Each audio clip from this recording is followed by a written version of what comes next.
France, c'est Chuck Actu, le JT où la réalité fait plus peur qu'un film d'horreur, mais au moins, on en rigole. À Troyes, un homme d'une quarantaine d'années a été poignardé en pleine rue. Le suspect, 48 ans, a été arrêté quelques minutes plus tard avec l'arme du crime. Le parquet a précisé « Aucun élément ne laisse penser à un acte terroriste ». Traduction : encore un mec énervé par la vie, le stationnement ou le prix du kebab. Le mobile, mystère. Peut-être une dispute, un regard de travers ou une promo ratée sur les couteaux de cuisine. François Baroin, le maire, a salué la réactivité des forces de l'ordre. Et il a raison.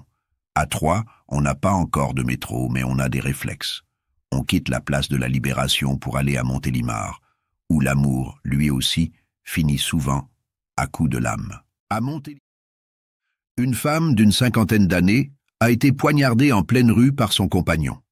L'homme, environ 60 ans, a pris la fuite avant d'être retrouvé à Sauzet, après une tentative d'automutilation. Oui, parce qu'apparemment, il voulait jouer à coup double. Le procureur parle d'un probable féminicide. Une tragédie de plus dans un pays où les relations amoureuses ressemblent, de plus en plus, à des épisodes de Dexter. L'enquête se poursuit, mais une chose est sûre. Certains devraient vraiment apprendre à rompre, par texto. Et pendant ce temps-là, dans le Nord, un hôtel à bas prix s'est offert une offre spéciale. Une chambre, un meurtre, petit-déj non compris. Lundi matin, à Lomme, près de Lille, le corps d'une adolescente de 15 ans a été découvert dans un hôtel économique. Le suspect, un jeune homme de 20 ans, s'est présenté de lui-même à la police. Selon les premiers éléments, la victime aurait été frappée à la tête avec un objet contondant. Un client de l'hôtel témoigne « On n'a rien entendu. » Ben oui, c'est un Mr. Bed, pas un Mr. Soundproof. Le maire de Lomme parle de sidération. Sidération, c'est le mot poli pour dire « On pensait que le pire, c'était le buffet du petit-déj. » L'enquête continue, mais clairement, cet hôtel vient de passer du 2 étoiles au fait divers classé. Et pendant que certains tuent par passion ou désespoir, d'autres préfèrent tuer le budget de la Sécu. Direction Nice.